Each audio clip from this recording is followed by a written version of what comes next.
I remember in first grade watching a cartoon.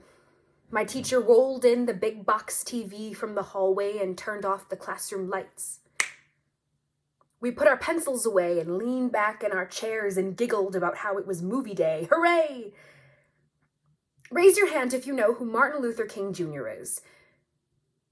I did that thing where you raise your hand high enough so you don't look stupid in front of your friends, but low enough to signal to the teacher not to call on you, because honestly, I didn't know who he was. My teacher pushed the tape into the video player, and the grainy pictures emerged. I know this sounds like I grew up in the 80s, but I swear this was only 2006.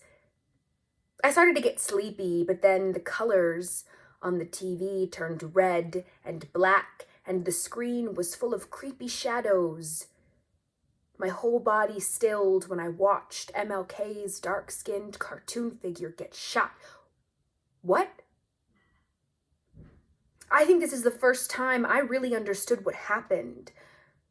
I remember feeling like I should cry because he died, because how could someone kill a person who spoke up for equality? But my eyes had no tears, and I felt bad about that, because the enormity of the tragedy felt like too much for my 6-year-old body. I thought about my body and my own skin, and how without people like Dr. King, I wouldn't be able to sit in this classroom with the big box TV and the lights turned off. What? In first grade, I didn't know that Dr. King didn't just get to show up at big rallies and give grand speeches for mass crowds who adored him. I didn't know that he was arrested more than 20 times, or that he was assaulted at least 4. I didn't know that there were scary government campaigns trying to stop him from speaking and writing and marching and protesting. I didn't know that my government was still enforcing policies and practices that were designed to segregate. What?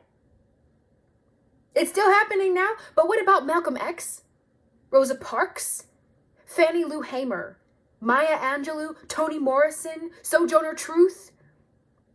Isn't everything better now because of Dr. King? We're not like that anymore. Everyone can drink out of the same water fountain now.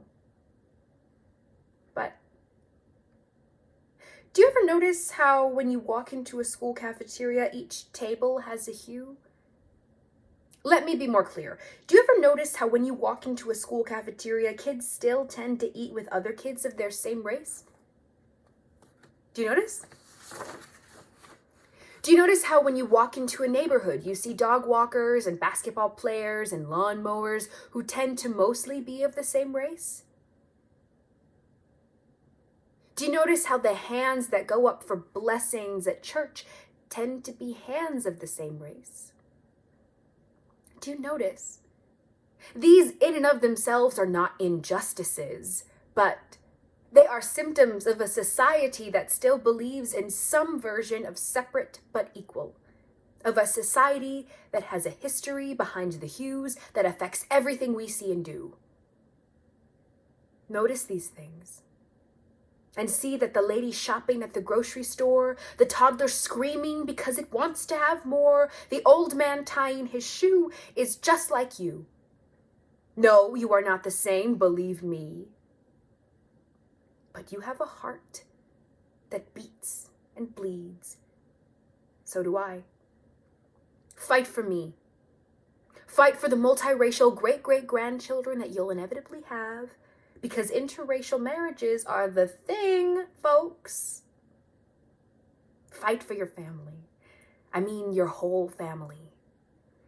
Honor the legacy of one of the brightest leaders in American history, Dr. Martin Luther King Jr., and celebrate the work of our ancestors. Celebrate them and work and dream and fight and vow so that your descendants have a reason to celebrate the history we're making right now.